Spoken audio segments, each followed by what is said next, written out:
O Lord, my rock and my redeemer, greatest treasure of my longing soul. My God, like you there is no other. True delight is found in you alone. Your grace, a well too deep to fathom. Your love exceeds heaven's reach. Your truth, a fount of perfect wisdom, my highest good and my unending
and my Redeemer, gracious Savior of my ruined life. My guilt and cross laid on your shoulders. In my place, you suffered, bled, and died. You rose the grave and death to conquer. You broke the ice of sin and shame. You rose the grave and death to conquer. You broke the ice of sin and shame.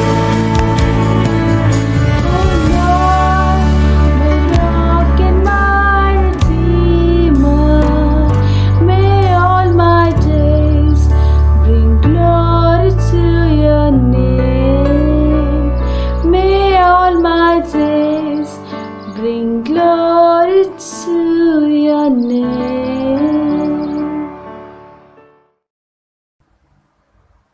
Good morning, church. Good morning कलीसिया Welcome to this Sunday morning service. और आज के रविवार की सभा में आपका स्वागत है We are so excited that we are watching online, और हम बहुत ही उत्सुक हैं हम ऑनलाइन देख रहे हैं and wherever you are, just praise God this morning और जहाँ कहीं आप हैं परमेश्वर की स्तुति कर सकते हैं and thank Him for this life. और इस लाइफ के लिए इस जीवन के लिए धन्यवाद कर सकते हैं Okay, this morning let's have expectation from the Lord और इस सुबह हम परमेश्वर से आशा रखते हैं that He is going to speak to our hearts. कि परमेश्वर आज की सुबह हमसे हमारे हृदयों से बात करे Okay, so before that, we have a couple of announcements with us. और उससे पहले आज कुछ सूचनाएं हैं मेरे पास Okay, men's time and ladies' time will be happening as per the schedule. और पुरुषों और महिलाओं का समय स्केड्यूल के अनुसार होगा Okay, so every day we are going to have a devotion time at 6 p.m. और हर दिन हमारा डिवोशन रहेगा शाम को 6 बजे Okay, so there is a little bit of change in the Pastor Bino's class, so pastor Binu की जो class है उसमें कुछ बदलाव है which was previously happening on Tuesday. It is now happening on Monday. पहले जो मंगलवार को क्लास होती थी अभी वो सोमवार को होगी Okay, so we are coming up with one more new class in this time, और हम एक नई क्लास के साथ आ रहे हैं इस सेमेस्टर which में will be taught by Pastor Dharmesh. और वो पास्टर धर्मेश के द्वारा सिखाई The जाएगी class name is Spiritual Warfare. और उस क्लास का नाम रहेगा स्पिरिचुअल वॉरफेयर या आत्मिक संग्राम Okay, so if you want to just enroll, you can sign in. अगर आप एनरोल करना चाहते हैं तो You can just send your name and numbers to us. आप अपना नाम और नंबर दे सकते हैं Okay, so we can just keep that updated. तो हम आपको अपडेट कर सकते हैं And one more thing, if you have any prayer request, any prayer needs, you can please feel free to call our pastors. अगर आपको कोई भी प्रार्थना की ज़रूरत है तो आप हमारे पास्टर को कॉल कर सकते हैं Okay, that's all for the announcement. और इतनी ही सूचनाएं हैं And if you're watching this service for the first time, if you're coming for the first time, अगर आप ये सर्विस पहली बार देख रहे हैं तो I would request you to please leave your name and number मैं आपसे विनती करता हूँ कि आप अपना नाम और नंबर कमेंट में लिखिए so that we can get in touch with you. तो जिससे कि हम आपके थ्रू टच में आ सके If you're watching this for the second time, अगर आप ये दूसरी बार देख रहे we हैं just तो want to say thank you so much for coming. और अगर आप दूसरी बार है तो हम आपका धन्यवाद करते Okay, हैं be blessed and enjoy the service. और आशीषित रहिए और परमेश्वर ये सर्विस को आप आनंद उठाइए Okay, let's pray for the offering this morning. और आइए भेंट के लिए प्रार्थना करते हैं Father, we come to you. पिता हम आपके पास आते हैं Thank you so much for giving everything to us. धन्यवाद करते हैं सब कुछ देने के लिए Lord, we give this offering into your hand. और ये भेंट को पिता आपके हाथों में देते हैं Help us to give it cheerfully, Father. और परमेश्वर मदद कीजिए कि हम हर्ष से दे सके Lord, because you love the cheerful giver. क्योंकि आप हर्ष से देने वाले को पसंद करते हो Oh, thank you, Lord, for this time. परमेश्वर धन्यवाद इस समय का Speak to our hearts, Lord, और हमारे हृदयों से बातें कीजिए as the man of God appointed by you, bringing the word for us. और इस समय जो परमेश्वर आपका चुना हुआ दास जो ये वचन को लेके आएगा We want you to bless him, anoint him, Lord, और हम चाहते हैं आप उन्हें आशीषित कीजिए और आप उन्हें अभिषेक कीजिए and speak to us through him, Lord. और आप हमसे बातें कीजिए उनके We want द्वारा। to thank you so much for everything, Lord. और हम धन्यवाद करते हैं हर एक चीज का। In Jesus' most precious name we pray. और प्रभु यीशु मसीह के नाम से मांगते हैं, Amen. आमीन। Let's just pray for this little introduction before we start. और आइए हम प्रार्थना करते हैं इस मैसेज के हम जो शुरुआत का मैसेज है उसके लिए हम प्रार्थना God, करते we just really pray that you will help us to receive your word. हैं। पिता परमेश्वर, हम प्रार्थना करते हैं कि हम आपके वचन को ग्रहण कर पाएंगे। पिता परमेश्वर, Speak to us. हमसे बातें कीजिए। We need encouragement. We need your thinking. We need your values by receiving your word. पिता परमेश्वर, हमें आपके मूल्यों की जरूरत है, आपके उत्साह की जरूरत है। पिता परमेश्वर, आप पे भरोसे की जरूरत है। पिता परमेश्वर, इस वचन को हम सुन सकें। We pray for everyone right now in their homes. Pray for encouragement, for protection, for safety. और जो सब लोग जो घर पे हैं पिता परमेश्वर, उनके लिए उत्साह के लिए प्रार्थना करते हैं कि वो सुरक्षित रहेंगे। पिता परमेश्वर, And we just ask you to bless this time we have together in Jesus' name. Amen. और इस समय को आशीषित करिए पिता परमेश्वर जो हमारा साथ में है, और हम धन्यवाद देते हैं यीशु मसीह के नाम में, आमीन। So today we are going to look at a very, very beautiful small portion of the Bible in Psalm chapter 1. और आज हम भजन संहिता 1 से बाइबल का एक बहुत सुंदर हिस्सा देखेंगे। छोटा है मगर बहुत सुंदर है। And if you could just turn your Bibles with me to Psalm chapter 1, we are just going to look at the first 3 verses. और भजन संहिता 1 की पहली 3 आयतें हम देखेंगे। How blessed is the man who walks not in the counsel of the ungodly, nor stand in the path of sinners, nor sits in the seat of the scornful.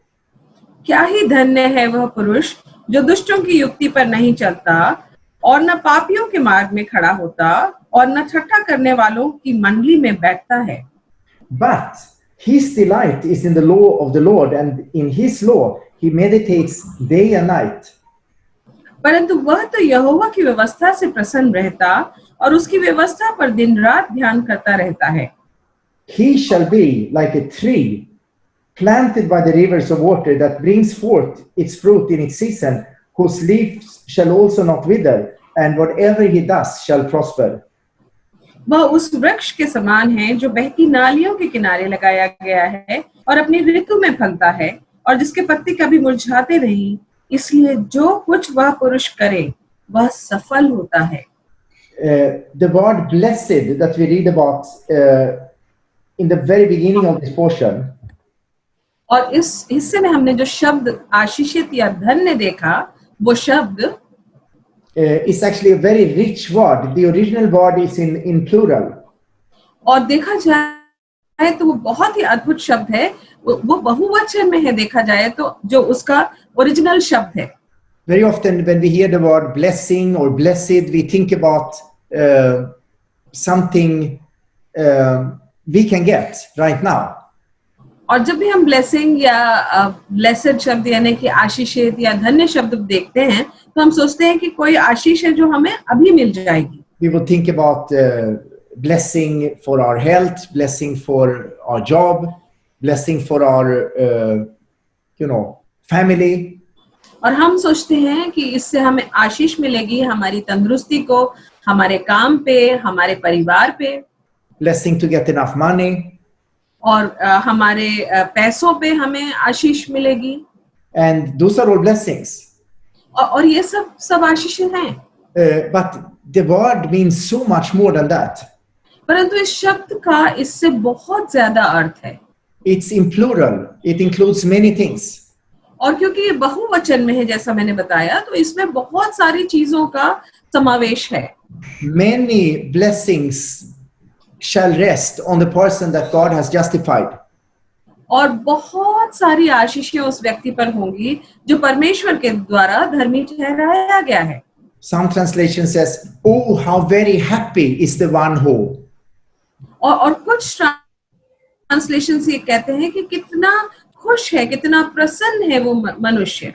And some translation says, "Oh, the joys of," joys in plural of. और कहीं लिखा है कि कितनी खुशियों से भरा हुआ है वो व्यक्ति। is the man or the woman who meditates day and night on the word of God and receives the word of God and the values of God. सो कितनी खुशियों से भरा हुआ है वो पुरुष या स्त्री जो परमेश्वर के वचन का मनन करते हैं और उसका ध्यान करते हैं, पढ़ते हैं. But this psalm is not speaking about a system of works or self-righteousness or some formula that we do so that we can experience those blessings. लेकिन एक चीज ध्यान रखिए कि ये वचन उस बारे में नहीं कहता कि हम एक अच्छे कार्यों के दिमाग की तरह से सोच हमारी हो या हम इसको एक व्यवस्था पूरी करने के हिसाब से कर रहे हो या एक ये फॉर्मूला हो, ऐसा बिल्कुल नहीं है. It's actually speaking about a mindset. ये एक सोचने के तरीके के बारे में बात करता है, हमारे नजरिए के बारे में. About values. और ये उन मूल्यों की बात करता है. And how the believer who makes God's values his own values.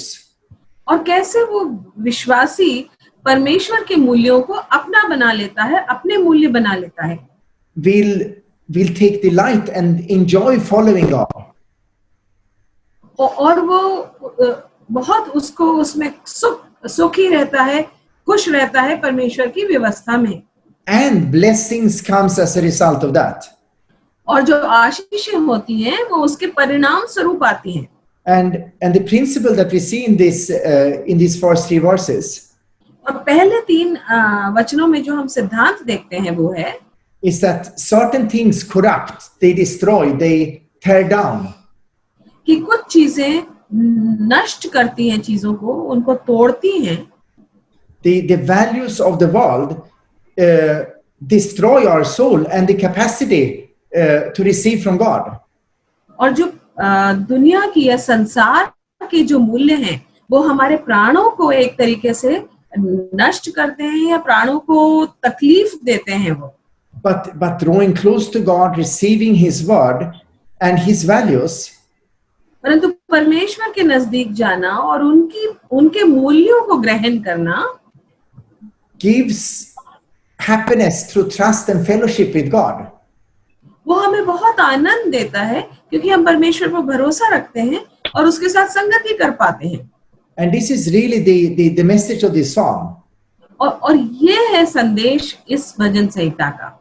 In Ephesians chapter 1 verse 3, He has blessed us with every spiritual blessings in the heavenly places in Christ. और जैसा कि हम इफिसियों का 1:3 में देखते हैं कि उसने हमें हर तरीके की आशीषों से आशीषित किया है स्वर्गीय स्थानों में.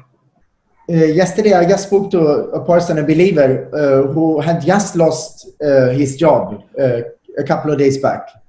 और कल ही मैंने एक विश्वासी भाई से बात की जिनकी नौकरी 2 दिन पहले गई है. And his wife also had no income from what she's doing for the last more than 4 months now. और जो उनकी पत्नी कर रही हैं पिछले 4 महीने से उसमें उनकी कोई आमदनी नहीं हो रही है. But he was very full of joy. परंतु वो खुशी से भरे हुए थे. And he actually quoted 1 Timothy chapter 6 verse 8. और उन्होंने 1 तिमोथी 6:8 रखा. And said that having food and clothing, with these we shall be content. कि जिनके पास ये भोजन है वो संतुष्ट होंगे. That person is blessed. वो व्यक्ति आशीषित है. How can he be blessed? He has lost his job. He doesn't have an income. कैसे वो आशीषित हो सकता है? अभी उसकी कोई आमदनी नहीं है, उसकी नौकरी अभी गई है. No, he is blessed to have that assurance and that joy in the middle of a crisis. That is a supernatural blessing that we receive only from God. परंतु सचमुच में देखा जाए तो वो आशीषित है कि इतनी बड़ी परेशानी में भी वो आनंद में है और वो उसको परमेश्वर पर भरोसा है. So we are going to look at the first 3 verses of this psalm. So हम पहली 3 आयतें देखेंगे इस भजन की. And we see here in verse 1. और पहले ही वचन में हम देखते हैं. We hear those words walk, stand and sit. और हम ये 3 शब्द देखते हैं, चलना, खड़े होना और बैठना. And there is like a progression. और देखा जाए तो वो इसमें हम देखते हैं कि बढ़ोतरी होती जाती है या बढ़ता जाता है. Walking, to walk in Hebrew, it means to go along with, to follow a course of action. और वॉक जो शब्द है या चलना जो शब्द है, उसका इब्रानी में मतलब ये है कि कोई कार्य जो हो रहा है उसके साथ आगे बढ़ना, and to start to follow a way of life. और एक जो तरीका है जीने का उसके हिसाब से चलना. And in the counsel, और वचन में या हम देखा जाए तो हम उसको कह सकते हैं कि सलाह पे. it refers to a state of mind or a viewpoint that influences the decisions we make. और वो उस नजरिए की बात करता है जो हमारे निर्णयों के ऊपर प्रभाव डालते हैं. So blessed is a man who walks not in the counsel of the ungodly. सो धन्य है वह पुरुष जो दुष्टों की युक्ति या सलाह पर नहीं चलता. Who are the ungodly? कौन है वो अभक्त लोग? The whole दुष्ट. world system, everything in the world is against God. संसार की हर चीज परमेश्वर के खिलाफ है. The influence of the world, the message of the world, संसार का प्रभाव, उसका संदेश, the message of the world. और संसार का जो संदेश है, You can do it, be good. और अच्छे रहो, तुम कर सकते हो, ये अच्छे बने रहो. Chase things that which has no eternal value. और ऐसी चीजों के पास पीछे भागो जिनका अनंत का कोई मूल्य नहीं है. There is not really any right or wrong. और कोई देखा जाए तो सचमुच में कुछ सही या गलत कुछ भी नहीं होता है. Christ did not really die on the cross to pay for sin. और यीशु मसीह सचमुच में क्रूस पे पापों की क्षमा के लिए नहीं मरे. The Bible is not really literally true. All religions are true. और बाइबल देखा जाए तो सचमुच में यदि उसको शाब्दिक रूप से देखें, वो लोग ये कहते हैं तो वो सच्चाई नहीं है. और सारे Sexual immorality is okay. और जो व्यभिचार है वो ठीक है. Divorce is okay. और तलाक देना ठीक है. Tolerance is the most important thing. Truth is not the most important thing. और सच्चाई सबसे ज्यादा महत्वपूर्ण नहीं है, परंतु सबको समझ के चलना ज्यादा महत्वपूर्ण है. And the world system and the message of the world is saying, और ये संसार का जो संदेश है वो कहता है, come here, join us. Everyone is doing it. आ जाओ, हमारे साथ चलो, सब लोग वही कर रहे हैं. But the Bible doesn't say that. परंतु बाइबल ऐसा नहीं कहती है. The Bible, the word of God says, no, not everyone is doing it. और वचन कहता है कि नहीं, सब लोग ऐसा नहीं कर रहे हैं. There is truth, there is right and wrong. और सच है, सत्य है, और सही और गलत है, फर्क है वो. Bible says that friendship with the world, meaning with the values of the world, is enmity against God. और वचन कहता है कि संसार के साथ मित्रता, यानी उनके मूल्यों के साथ मित्रता, परमेश्वर के साथ शत्रुता है. The Bible says that I, as a believer, if I try to, as a believer, also get the best of the world and adjust my values to the values of the world, और यदि मैं विश्वासी होते हुए अपने मूल्यों को संसार के मूल्यों के साथ मेल कराने लग जाता हूं तो I cannot serve two masters, one will win. तो मैं दो मालिकों की सेवा नहीं कर सकता. So how blessed is the person who choose to not follow this path. तो कितना धन्य है वो व्यक्ति जो इस रास्ते पर नहीं चलता. But the message of the world is so strong, it's there all the time, it's all around us. परंतु जो संसार का संदेश है वो इतना सामर्थ्यशाली होता है और वो पूरे हर समय हमारे चारों तरफ होता है. Young people growing up in Christian homes. और जवान बच्चे और बच्चियां जो मसीही घरों में बड़े हो रहे हैं. They hear one thing from the Bible, they hear one thing in their home.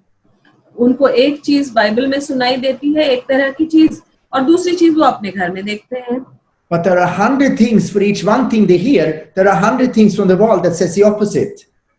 परंतु जो एक चीज उनको घर में या बाइबल में जो नजर आती है उसके खिलाफ जैसे 100 और चीजें उनको दुनिया से सुनाई देती हैं. It's okay to have relationships before marriage. और वो दुनिया की चीजें कहती है ठीक है शादी के पहले दूसरों से संबंध रखना चलता है।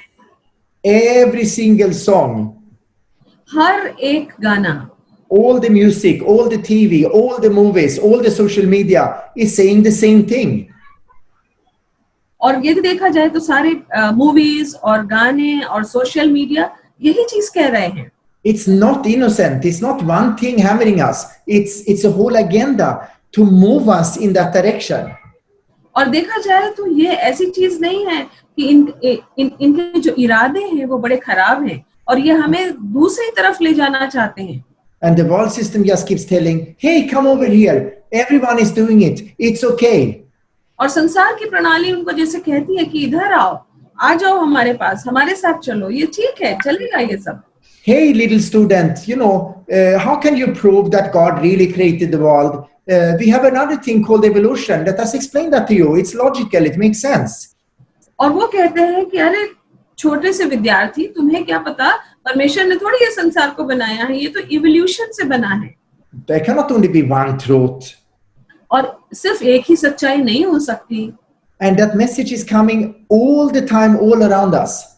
और ये संदेश जैसे हमें चारों तरफ से हर वक्त मिलता रहता है। Here we read in this first part that how blessed is a person who has decided to walk and trust God, not his emotions, what feels right, experience or tradition or what the world is saying.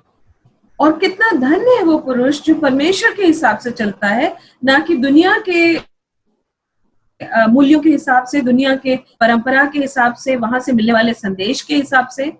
And then it says, nor stand in the path of sinners. और न उस मार्ग में खड़ा होता है जिसपे पापी होते हैं। So for just being influenced and walking towards those values, now we are standing. That means in the original word, it means to stop and to be firm. और इसका मतलब ये है कि उस रास्ते पर वो न सिर्फ उस रास्ते पे वो नहीं चलता, बल्कि वो रुक कर खड़ा हो जाता है। And it's a step towards starting to form habits and patterns and starting to embrace the values of the world, and they become ours. और वो जो रास्ता था वो ये वाला था कि जहां पर वो आदतें बनने वाली थी संसार के मूल्यों के हिसाब से। Lot in Genesis chapter 13, he was first looking east. और जैसा कि हमने देखा उत्पत्ति 13 में लूत जो था वो उसने पहले पूर्व की ओर देखा। And then he pitched his tent in a place near Sodom. और फिर उसने अपना जो तंबू लगाया वो सदोम के पास लगाया। And all of a sudden we are in the middle of it, and we think that we are strong enough, and we know we have the truth of God, that we are strong enough to resist everything around us. But when we deliberately move our tent and pitch it in the middle of it, of course we get influenced. So ऐसा लगता है एक विश्वासी को कि भाई मैं परमेश्वर पर भरोसा करता हूँ, मुझे परमेश्वर की सच्चाई पता है, तो मैं इनके बीचों बीच रहूं तो भी मेरा कोई नुकसान नहीं होगा। परंतु थोड़े ही समय में उसको समझ में आता है कि कुछ हो रहा है। So the psalmist here is saying, how blessed is a man or the woman who is not pitching his tent in the middle of all that and thinking that he's strong enough not to be influenced. How blessed is he who does not stand in the path of sinners. So ये जो भजन संहिता का ये वचन है वो कहता है कि कितना धन्य है वो व्यक्ति जो अपना तंबू ये वो नहीं रहता संसार के बीच में और उनसे प्रभावित नहीं होता और ये नहीं सोचता कि मैं सुरक्षित हूँ और मैं इन चीजों से प्रभावित नहीं होऊंगा। And then finally, nor sit in the seat of the scornful. और आखिरी चीज है कि ठट्ठा करने वालों के बीच में नहीं बैठता। And these verses is just, and the idea of sitting, of course, carries with that the idea of permanently, embracing those values. And now it's become part of me, and I'm sitting in one place receiving. और यहाँ पर बैठने का मतलब ये है कि अब मैंने पूरी तरीके से संसार के जो मूल्य हैं उनको ग्रहण कर लिया है और अब मैं एक तरीके से उन चीजों में जम चुका हूँ या जम चुकी हूँ। So how blessed is the man or the woman who does not sit there? So कितना धन्य है वो पुरुष या स्त्री जो वहां नहीं बैठता। And now to the positive part. और फिर इसमें हम देखेंगे कि एक सकारात्मक चीज क्या है। In verse 2, but his delight is in the law of the Lord. परंतु वो परमेश्वर की व्यवस्था से प्रसन्न होता है। And we are not under the curse of the law. We are not under the law as a curse. सो अब हम यदि देखा जाए तो व्यवस्था के अधीन नहीं हैं श्राप के तौर पे। There is no condemnation from the law. और हमारे ऊपर दंड की आज्ञा नहीं है व्यवस्था की ओर से। But this person is in the law, you could say, and he delights to be in it as a rule of life. और परंतु ये व्यक्ति जो है वो व्यवस्था के अंदर है, वो जैसे कि जीवन की प्रणाली के तौर पे है उसके अंदर वो। We are under grace. We are no longer under the law. We are under grace. हम तो अब अनुग्रह के अधीन हैं, न कि व्यवस्था के। But in Psalm chapter 19 verse 7, परंतु भजन संहिता 19 उसका 7वां वचन, the law of the Lord is perfect, reviving the soul. कि परमेश्वर की व्यवस्था जो है वो सिद्ध है और हमारे प्राणों को प्रसन्न करती है, ताजा करती है। And later, the commandments of the Lord are right, bringing joy to the heart. और परमेश्वर की आज्ञाएं अच्छी हैं और वो हमारे हृदय को खुशी देती हैं। Verse 10, they are more desirable than gold, even the finest gold. और वो चोखे सोने से भी ज्यादा मूल्यवान हैं। So our delight is in the values of God, and we embrace those values against the values of the world. और हम प्रसन्न होते हैं परमेश्वर के मूल्यों से और मूल्यों में, और हम संसार की चीजों के, संसार के मूल्यों को नहीं लेते। We don't walk, stand, and sit in the values of the world. और हम संसार के मूल्यों पे ना चलते हैं, ना खड़े होते हैं और ना बैठते हैं। But our delight is in the values of God, and we embrace those values. परंतु हमारी जो खुशी है, प्रसन्नता है, परमेश्वर के मूल्यों में है और हम उनसे प्रसन्न होते हैं। And that brings with it the blessing that this psalm is speaking about. और उसके साथ वो आशीषें आती हैं जिसके बारे में भजन संहिता लिखने वाला कह रहा है। Finally, in verse 3, और फिर तीसरी आयत में हम देखते हैं, and he shall be like a tree planted by the rivers of water. वह उस वृक्ष के समान है जो बहती नालियों के किनारे लगाया गया है। And I'm just thinking about two words here, tree and planted. और मैं यहाँ पे सिर्फ 2 शब्दों के बारे में सोच रहा हूँ, जो पेड़ है और नदियां या नालियां जो हैं। It doesn't speak about a flower on a field. Sorry, पेड़ और जहां वो लगाया गया है उसके बारे में है।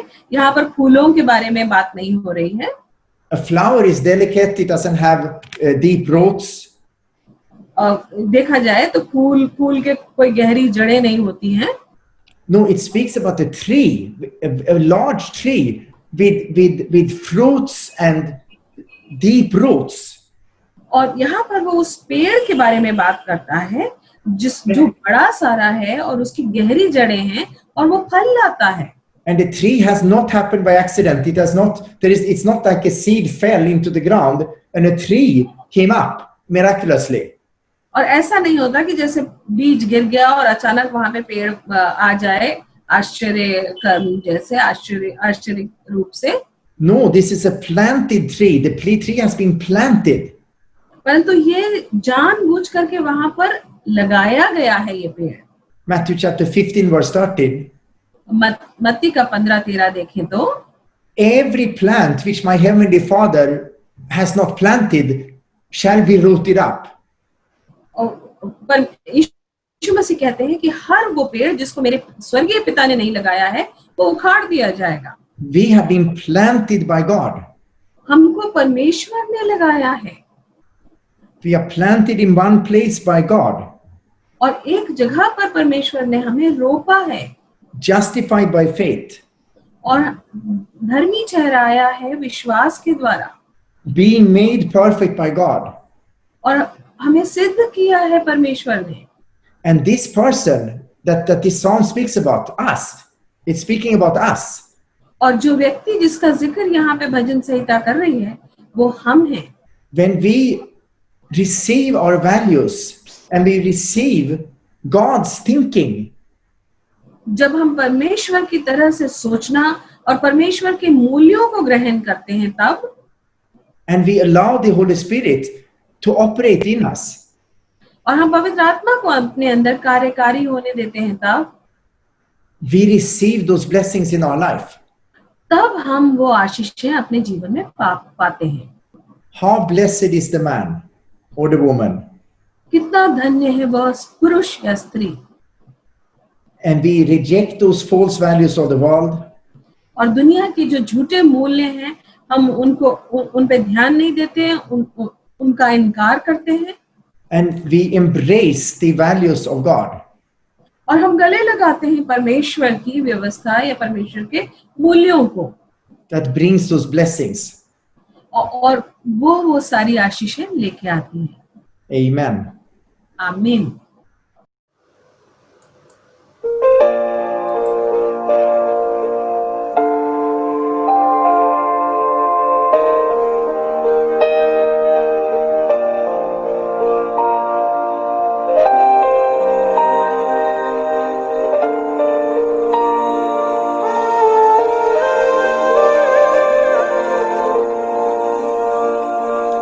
धन्यवाद के साथ स्तुति गाएं,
Okay, good morning.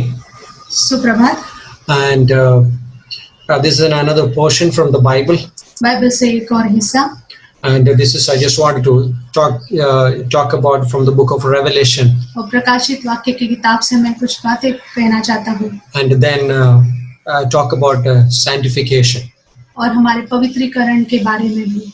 Sanctification is a great doctrine in the Bible. Bible की बहुत अच्छा सिद्धांत एक जो है वो है पवित्रीकरण। Whether we know it or know it, like we are all experience that. शायद हमें इसके बारे में पता है और हम इसका अनुभव भी लेते हैं। And in the book of Revelation, प्रकाशित वाक्य की किताब में this is the last book in the Bible. Bible की जो आखिरी किताब है। And the title says a revelation of Jesus Christ. और इसका जो टाइटल है वो कहता है कि यीशु मसीह का प्रकाशन। And it's not about us, ये हमारे बारे में नहीं, but first and foremost about the Jesus Christ. लेकिन सबसे मुख्यतः यीशु मसीह के बारे में। And the first chapter talks about who, like a Jesus Christ appearance. और पहला अध्याय बात करता है यीशु मसीह कैसे दिखता है। He is not like the first coming. He was like a humble, but right now he's in a glorious. पहले उसके आगमन के वक्त वो कैसे नम्र था वैसा नहीं है, लेकिन अब वो महिमा में दिखाई देता है। The first coming, like he came, like his glory was covered in his humanity. और पहली बार जो पहले उसके आगमन में उसकी जो महिमा थी उसका आवरण आ गया था। But now he is glorified. लेकिन अब वो महिमामय है। When Apostle John saw Jesus Christ glorified, और यूहन्ना जो शिष्य था उसने यीशु मसीह को उसकी महिमा में देखा। he fell at his feet और अपने पैरों पर वो गिर गया। because he can't believe it. क्योंकि वो विश्वास ही नहीं कर पाया। And this is one book in the New Testament which is prophetical in nature. और नए नियम का केवल एक ही किताब है जो भविष्यवाणी पर आधारित है। But chapter 2 and 3, this is what I was reading. और अध्याय 2 और 3 जब मैं पढ़ रहा था, Jesus telling Apostle John to write to 7 churches. और यीशु मसीह यूहन्ना को कहते हैं कि इन 7 कलीसियाओं को लिखो। John is an island called Patmos. और यूहन्ना एक बेट पर है जिसका नाम है पैटमोस। Because of his faith, he was exiled into that place. और उसके विश्वास की वजह से उसको वहाँ पे जैसे कारागृह में रखा गया था। Living among pagans. और अन्य जातियों के बीच में वो रह रहा है। But God has given this apostle this revelation. लेकिन परमेश्वर ने इस शिष्य को अपना प्रकाशन दिया। And chapter 2 and 3 is 7 churches. और अध्याय 2 और 3 इन 7 कलीसियाओं के बारे में लिखा है। And Jesus is addressing these 7 churches. और यीशु मसीह इन 7 कलीसियाओं से बातें कर रहे हैं। There is one phrase repeats. लेकिन एक जो वाक्य बार-बार आता है। It always starts with who Jesus is. और हमेशा ये शुरू होता है यीशु मसीह कौन है उससे। And then he says that I know your works. और फिर वो कहता है कि मैं तुम्हारे कामों को जानता हूँ। Isn't it amazing that Jesus know everything about us? और क्या ये अद्भुत नहीं कि यीशु मसीह हमारे बारे में सब कुछ जानते हैं? He know everything. वो हर एक चीज जानते हैं। All our details. हमारी सब छोटी-छोटी चीजें। Our weaknesses. हमारी कमजोरियाँ। Our strength. हमारे सामर्थ्य की चीजें। Our good works. हमारे अच्छे काम। Also failures. और हमारा गिरना भी। He also knew this. हर चीज। He know everything. हर चीजों को वो जानते हैं। And Christ cares for the church. और यीशु मसीह कलीसिया को संभालते हैं। He is not leaving us alone. और वो हमें अकेले नहीं छोड़ते। Because he is not only laid down his life for us. क्योंकि उन्होंने अपना जीवन हमारे लिए दे ही नहीं दिया। But he also doing a work in our lives. लेकिन वो हमारे जीवन में काम भी कर रहे हैं। So I was reading chapter 2, chapter 3. और अध्याय 2 और 3 जब मैं पढ़ रहा था, Some churches he was the language was very strong. और कुछ कलीसियाओं के लिए जो भाषा इस्तेमाल की है बहुत कड़क शब्दों की है। For example, for the Ephesus church, इफिसियों की कलीसिया के I बारे में, know your works. मैं तुम्हारे कामों को जानता I हूँ know you love doctrine. और तुम सिद्धांतों को प्रेम करते There is हो, one thing you are lacking. लेकिन एक चीज तुम में कम You है, left the first love. तुमने पहला प्रेम छोड़ दिया है। Repent. तो पश्चाताप करो Repeat that first words. और पहले कामों को वापस So करो। these words seemingly little like it's like harsh, और देखने में बहुत ही कठोर शब्द लगते हैं, but you have to know that the heart behind these words, लेकिन इन कठोर शब्दों के पीछे जो हृदय है उसे जानने की हमें जरूरत है, because he wants to do the best. क्योंकि वो अच्छा ही करना चाहता है। Because if you leave a garden by itself, अगर कुछ बगीचों को हम ऐसे ही छोड़ दे the तो weeds will come out. जंगली घास उग जाती है, Weeds will come out, जंगली घास उगती है and it is going to be the other like the original real plants will suffer. और जो अच्छे पौधे हैं वो फिर खराब हो जाते हैं। And in this, like Christ is coming as a gardener. और यीशु मसीह यहाँ पर एक माली के जैसे आता है। Remember in John chapter 15, he talks about I am the real wine, my father is a wine dresser. और यूहन्ना 15 में वो कहता है कि मैं एक दाख लेता हूँ और मेरा पिता उस दाख की बारी में काम करने वाला है। Thank God for the corrections in our lives. और धन्यवाद है उन वक्तों का जब हम सही किए गए। God comes with a correction और परमेश्वर हमें सही करने के लिए आता because है, for our best, हमारे अच्छाई के लिए ही, not to just to humiliate us, हमें शर्मिंदा करने के लिए नहीं, but to get over that failures. लेकिन उन कमजोरियों के ऊपर विजय पाने के लिए। There is a verse in Psalms chapter 141, और भजन संहिता 141 में एक वचन है, and just read today, आज ही मैंने पढ़ा था, verse 5 और उसका वचन 5 says that let the righteous strike me, और जो धर्मी है वो मुझे फटकारे, let the righteous strike me, और जो धर्मी है वो मुझे फटकारे, it shall be kindness. क्योंकि वो मेरे लिए कृपा की चीज होगी। Let him rebuke me, वो मुझे ताड़ना दे it shall be as an excellent oil. तो वो मेरे लिए तेल ठहरेगा, Let my head not refuse it. और मेरा सिर उसका इनकार न करे। See, I think that's what like God does in our lives. और यही हमारे जीवन में परमेश्वर करता Let the है। righteous strike me, और धर्मी मुझे मारे, it is a kindness. वो मेरे लिए दया होगी। Like striking is a kindness, मारना एक कृपा होना, but in this verse it says a kindness. लेकिन इस वचन में ऐसे लिखा है कि वो बहुत कोमलता का काम होगा, Because क्योंकि Proverbs 16 verse 2 says that वचन 16:2 कहता है, all the ways of man seems to be right in his eyes, क्योंकि मनुष्य की नजर में उसके सारे काम सही दिखाई देते हैं, but the Lord weighs the spirit. लेकिन परमेश्वर आत्माओं को तोलता है। So all the ways of the law, all the ways of the man is pleasing in his own eyes or right in his eyes. और मनुष्य की नजर में सारी चीजें उसके रास्ते सही दिखाई देते हैं, But the Lord weighs it. लेकिन परमेश्वर उसे तोलता है। For example, उदाहरण के तौर पे Pilate, पिलातुस, right? He washed his hand. उसने अपने हाथ तो धो लिए, He said, "I am like free from this man's blood." और मैं इसके लहू से जैसे मैं अपने आप को स्वतंत्र करता In हूँ। his eyes, he is clean. उसकी आंखों में वो खुद तो साफ हो गया, But no, लेकिन नहीं, the Lord weighs the spirit. परमेश्वर आत्माओं को तोलता है। In John chapter 19, यूहन्ना 19, the Jewish people brought Jesus into Praetorium in the Roman court. और यहूदी लोगों ने यीशु मसीह को वो प्रेटोरियम में लेकर आए, And the Jewish people said, "No, we will not enter into that Praetorium और यहूदी लोग कहे कि हम इसमें प्रवेश नहीं कर सकते, because we will defile ourselves." क्योंकि हम अपने आप को अशुद्ध कर देंगे। Keeping the law, नियमों को पालन करना, but लेकिन killing the Son of God, परमेश्वर के बेटे को मार डालना, Lord is weighing. परमेश्वर उसे तोल रहा I है। thank God, like for in our lives there is corrections happens और मैं परमेश्वर का धन्यवाद देता हूँ कि हमारे जीवन में सही करना आया through the men of God, परमेश्वर के मनुष्यों के through द्वारा, godly friends. और जो हमारे परमेश्वर के दोस्त थे। Because if I left myself, अगर मैं अपने आप को ऐसे ही स्वतंत्र कर दूं, it's going to be a dangerous. तो मेरे लिए खतरनाक हो सकता Like है, my life can be too much independent, और मैं बहुत ही स्वावलंबी हो सकता हूँ, or I can be like far away from God. और परमेश्वर से दूर भी जा सकता हूँ। These churches ये कलीसिया है in Revelation, प्रकाशित वाक्य में, like some of the churches are saying that they have a good name.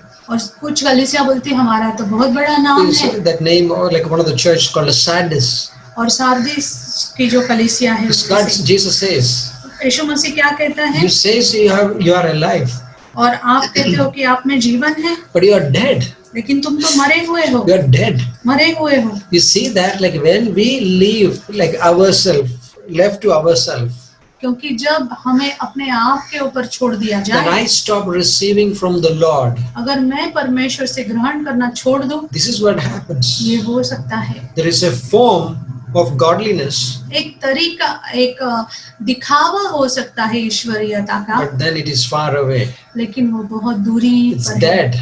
वो मरा हुआ है, It's dead. मरा हुआ है। But the purpose of God, Jesus showing these churches, लेकिन परमेश्वर इन कलीसियाओं को परमेश्वर का उद्देश्य is बताए, doing something the best. और वो सबसे अच्छा चीज जो कर रहे हैं। Don't like just stop the Bible stop reading Revelation there. और वहीं पे प्रकाशित वाक्य पढ़ना मत रोक दीजिए, Just read it. वो पढ़ते जाइए। Chapter 4, अध्याय 4, chapter 5. 5, You see that God is still running this universe. और आप देख पाओगे कि यीशु मसीह परमेश्वर अभी भी इस दुनिया को चला रहे हैं। Man is not. मनुष्य नहीं, Man is helpless. मनुष्य असहाय है। See this pandemic in this season. और आप सोचिए जो पैंडेमिक इस मौसम में जो चल रहा है, Trying everything, सारी चीजों को आप कोशिश कर but रहे still हो, not able. लेकिन कुछ नहीं कर पा रहे हो। But in Revelation 19, लेकिन प्रकाशित वाक्य 19 में you लिखा see है, the outcome of chapter 2, chapter 3. और अध्याय 2 और 3 का जो परिणाम होता है, Because of those, let the righteous strike me. कि धर्मी मुझे मारे, It is a kindness.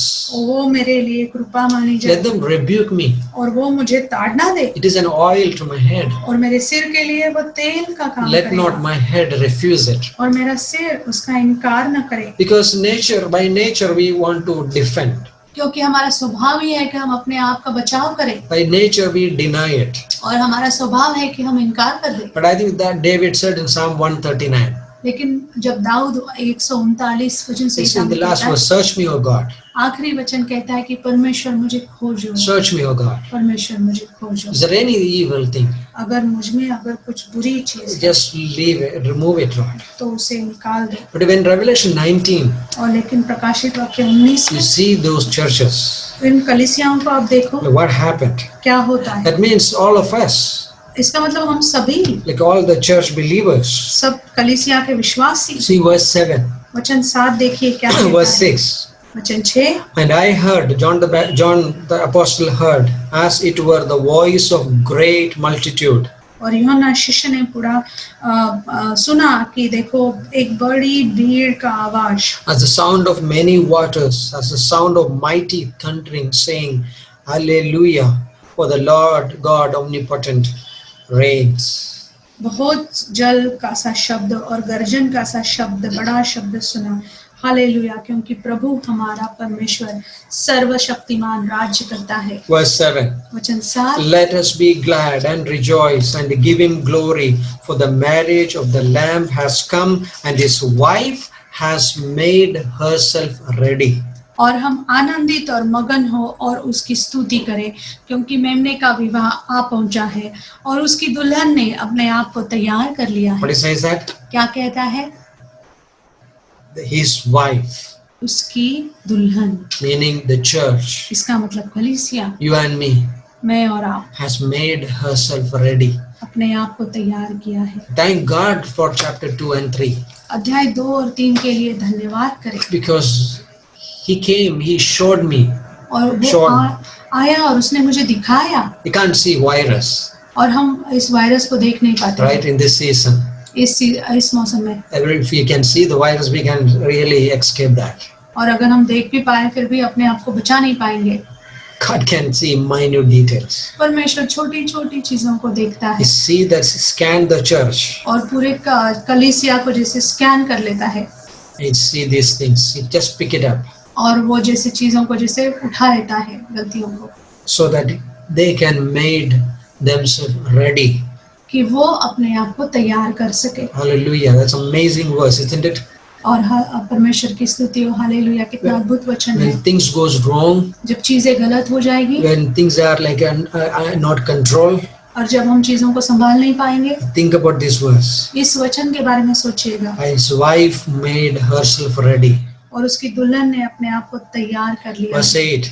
और वचन 8, And to her it was granted to be arrayed in fine linen, clean, bright, for the fine linen is righteous acts of the saints. और उसने शुद्ध और चमकदार महीन मलमल पहनने का अधिकार दिया है, क्योंकि उस महीन मलमल का अर्थ पवित्र लोगों के धर्म के काम है। Wow, what amazing. कितनी अद्भुत बात This is है। what Christ is doing today. और यीशु मसीह आज यही कर रहे हैं True churches, कलीसिया के द्वारा। meaning you and me, इसका मतलब आप और मैं, every believer. हर एक विश्वासी। That's why we need one another. इसलिए हमें एक दूसरे की जरूरत है। Like this is nobody is winning alone. और कोई अकेले नहीं जीत We रहा all है, win together. और हम सभी साथ में जीतते Like हैं। that's what your portion is so important. इसलिए आपका हिस्सा इतना महत्वपूर्ण है, And as like any other. और किसी और भाई का जैसे। Just read one more verse. और एक वचन हम पढ़ेंगे, Ephesians chapter 5, इफिसियों 5, 25. इफिसियों 5 का 25। Husbands, love your wives just as Christ also loved the church, gave himself for her. हे पतियों, अपने पत्नी से प्रेम रखो जैसे मसीह ने भी कलीसिया से प्रेम करके अपने आप को उसके लिए दे दिया। It talks about the husband love the wife. और ये बातें करता है कि पतियों अपने पत्नी से प्रेम रखो। How? कैसे? What is the model? और कैसा उदाहरण उसने दिया है। Right? He's not saying that look some movies, but he's saying that look at Christ. और ऐसे नहीं लिखा है कि कोई मूवीज देख लो, लेकिन वो कहते हैं कि यीशु मसीह को देखो, Just as Christ loved the church, जैसे मसीह ने कलीसिया से प्रेम किया, that he gave himself for her. कि उसने अपने आप को उसके लिए दे दिया। What Jesus has done for us, और यीशु मसीह ने हमारे लिए क्या किया है, that is a focus. और वो हमारा लक्ष्य है। But that's not all, that's not the end. लेकिन वो खत्म नहीं होता Verse है। 26. वचन 26, What he is doing now, अब वो क्या कर रहा है, that he might sanctify and cleanse her with the washing of water by the word. कि उसको वचन के द्वारा जल के स्नान से शुद्ध करके पवित्र बनाए, Sanctify. और पवित्र बनाए। Yeah, famous like this word came, sanctuary. और जैसे कि वो भवन जो शब्द इसके द्वारा आया, Religious places, this is a sanctuary. और धार्मिक जगहों को ऐसे सेंचुरी शब्द इस्तेमाल But करते हैं। Christ is sanctifying us, लेकिन यीशु मसीह हमें पवित्र बना रहा meaning है। set apart. इसका मतलब अलग कर रहा है, He is setting us apart हमें अलग कर रहा है for his work. उसके काम के लिए। The moment we become believers, और जिस वक्त हम विश्वासी बनते we are हैं, set apart हमें अलग किया गया है for his work. उसके काम के लिए। Second, दूसरी चीज, he cleansing us और वो हमें शुद्ध कर रहा है, with the washing of water by the word. और वचन के द्वारा जल के स्नान से Just cleaning us. हमें साफ करता The है। word, the cleanse is purifying us. तो शुद्ध करना मतलब पवित्र करना। Like in every the places, society, houses, like they put the sanitizer. और हर एक सोसाइटी में, हर एक घर में अभी जो हम सैनिटाइजर रखते हैं, Wash your feet. हमारे पैरों को धोना है, Also wash your hand. हमारे हाथों को धोना है। Christ is cleaning us लेकिन यीशु मसीह हमें शुद्ध कर रहा है from the power of sin, पाप के अधिकार से, which is inside of us, जो हमारे अंदर है। but also the pollutions of sin. लेकिन जो पाप से जो भ्रष्टता आती है उससे भी, Like pollutions, it affects our lives. और जो पोल्यूशन है जो हमारे जीवन को प्रभावित करता है। Christ is cleaning us और यीशु मसीह हमें पवित्र करता है by the word, उसके वचन के द्वारा, by the word, उसके वचन के द्वारा, God's word. परमेश्वर के वचन के Is it द्वारा। amazing that this is so powerful, this word of God? क्या ये अद्भुत नहीं कि परमेश्वर का वचन इतना सामर्थी है? Washing of the water by the word. और परमेश्वर के वचन के द्वारा जल से It's not talking about baptism. और ये बपतिस्मा की बात नहीं करता है। Yes, we take baptism. हाँ, हम बपतिस्मा लेते हैं, But this word is not talking about the baptism. लेकिन ये शब्द उसके बारे में बात नहीं करता है। Baptism is a symbolic representation that we believed in Jesus.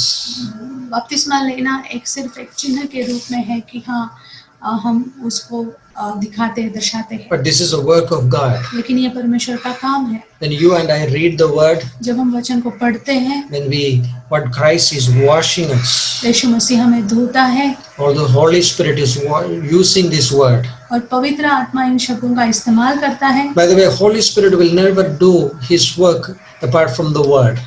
और पवित्र आत्मा कभी भी अपना काम इस वचन से बाहर जाके नहीं करता है। If you want to do this, if you want to check whether this is from a Holy Spirit, अगर आप उसे जांचना चाहते हो कि यह पवित्र आत्मा के द्वारा है या नहीं, check the word, तो इसके वचन में check the खोजो, Bible, बाइबल में देखो, because this is the Holy Spirit has wrote this. क्योंकि पवित्र आत्मा ने इसे लिखा है। Check the Bible.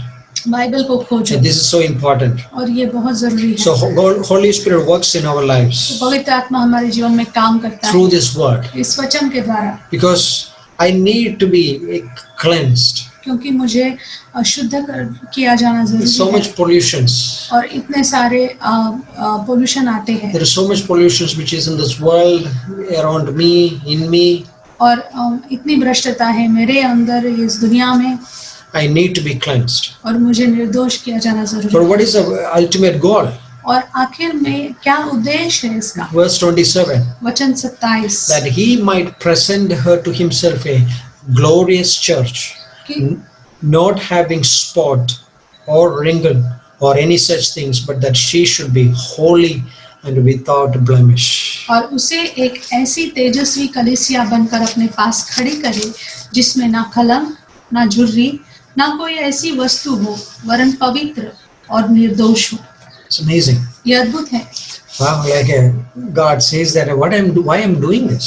और परमेश्वर ये कहता है कि मैं इन चीजों को क्यों कर There रहा are हूँ। sometimes like harsh words और from the Lord. परमेश्वर के द्वारा कई बार कठोर शब्द There are आएंगे, some things which is very painful.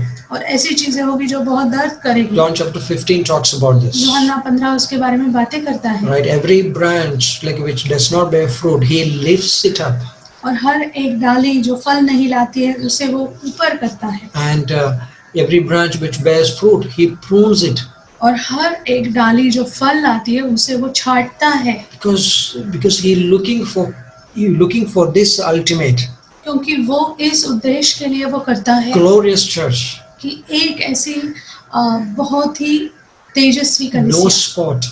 जिसमें कोई कलंक नहीं, This is what God is doing. और परमेश्वर यही कर रहा है। Let the righteous rebuke me और धर्मी or strike me, मुझे मारे because it is good for me. क्योंकि ये मेरे लिए अच्छा ही होगा, Let his rebuke is good for me, और उसका जो ताड़ना है वो भी मेरे लिए अच्छा because है, it is the best for my life. क्योंकि वो मेरे जीवन के लिए अच्छा That's है। what happened in Revelation chapter 2 and 3. और प्रकाशित वाक्य 2 और 3 में यही हुआ है। And then in the 19, और 19वें अध्याय we में see that हम देखते हैं it is exactly like that going to be happen. और इसी तरह से होने वाला है। It is not yet happened. अब तक नहीं हुआ है, Like the many saints already entered into his glory, बहुत सारे उसके जो सेवक हैं उसकी महिमा में प्रवेश कर चुके हैं, but like they are all waiting for us. लेकिन वो सब हमारे लिए रुके हैं, Glorious event. और बहुत ही महिमा का He समय is होगा, sanctifying us now, और वो अब हमें पवित्र कर रहा है like through the word. उसके वचन के द्वारा। And you study the word Genesis to Revelation.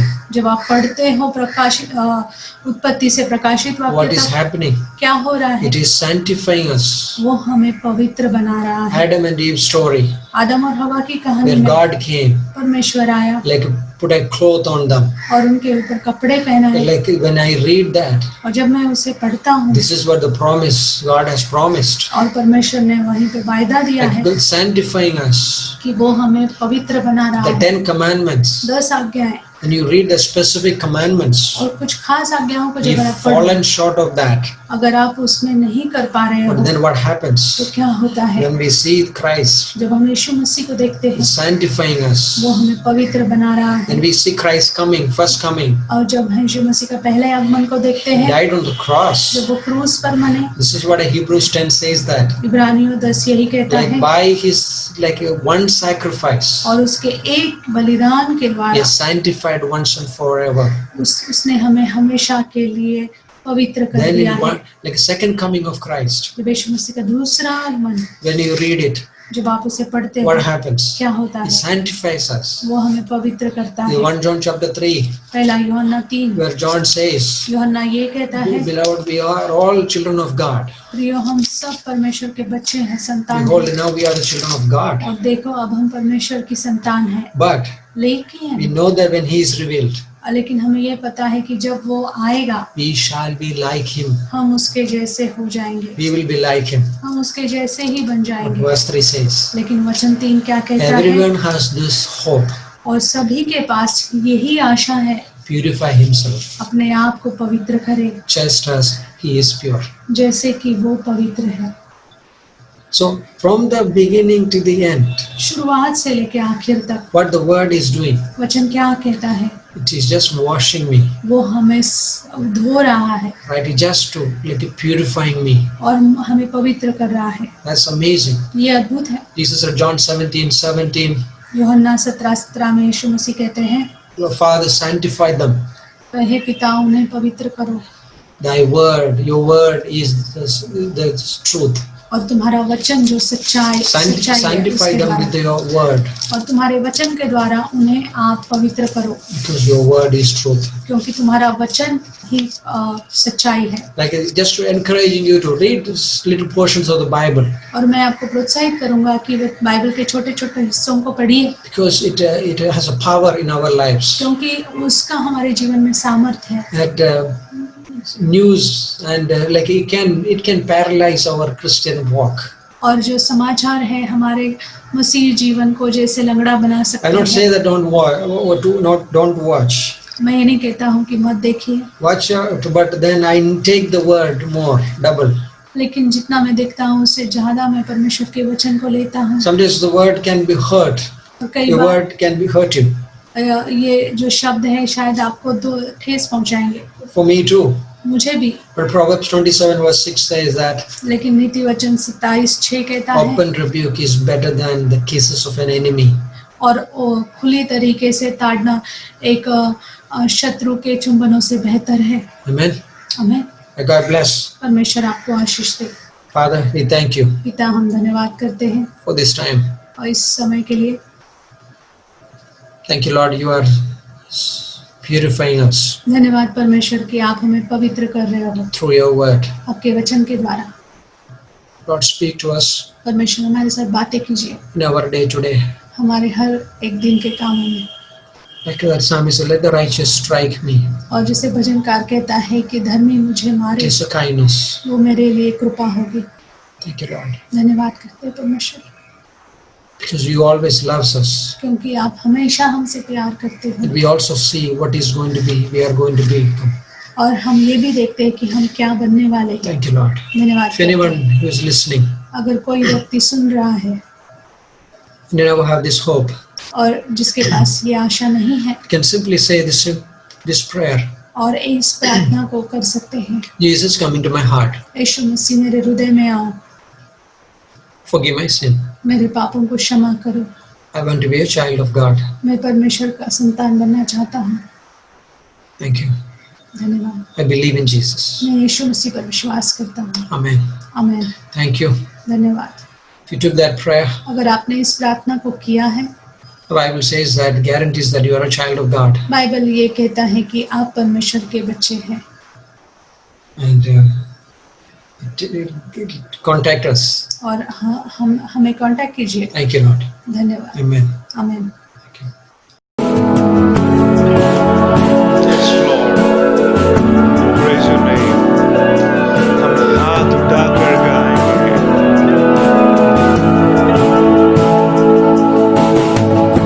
यीशु मसीह भरोसा मेरा, तू ही सहारा है मेरा। मुश्किल समय में